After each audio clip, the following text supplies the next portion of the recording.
it was great to see such a big crowd joining in the support of the Palestinian people. We've had the same support in Britain, like the huge gathering in Southall, Ealing, and only in England, over 500,000 march. So what we're finding throughout the world is the people involved in working class organizations, people involved in human rights organizations, progressive thinking forces, all throughout the world are with the Palestinian people in this common cause. And as I said, injury to one is an injury to all. When we hear the murder of the children, Palestinian people, women, youth, people throughout the world feel that pain with you. So you're not alone, we're all together. After we're fighting the same system of capitalist exploitation, what they wanted to control the resources there, the oil, seize the Palestinian territory. But perhaps you can also tell me about something about the events here and a message to the community in India and in the UK. Absolutely. First of all, I just want to thank the entire Indian community for showing support for Palestine. Your voices are heard all the way from Australia, even in Palestine as well. We just had our 15th protest today. We've been coming out every single week protesting for Palestine. Sometimes the crowds have gone up to 100,000 people.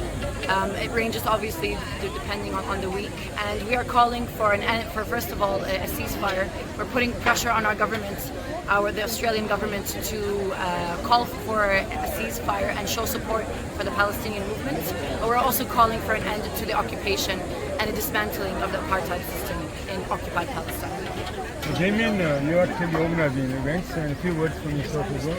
Yeah, I think as well it's been, obviously it's horrific what we're seeing happening in Gaza, and it really highlights just kind of the scale of the oppression of the Palestinians by the Israeli state. But what we're also seeing is an explosion in solidarity by ordinary people around the world with the Palestinians, and that's what we've seen here in the protests. We've seen your protests in London as well, huge amounts of people who've never come out in the streets to support Palestine before, who now see this as an urgent issue of solidarity that people have to come out and take a stand with.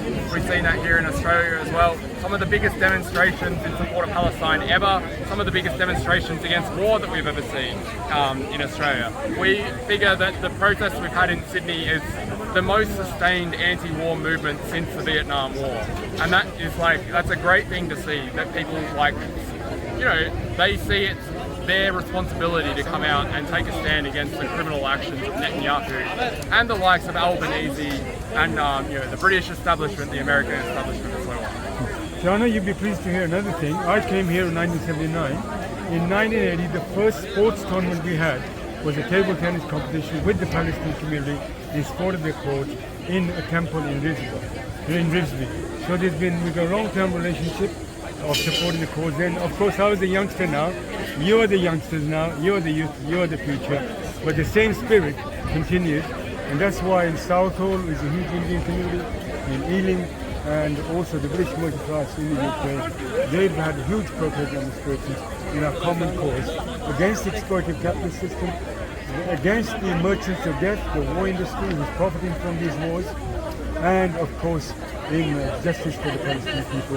And rest assured, we are going to win, and the monopoly capitalists and the puppet governments of USA, UK, and other countries who are serving the interests of monopoly capitalists will lose this battle.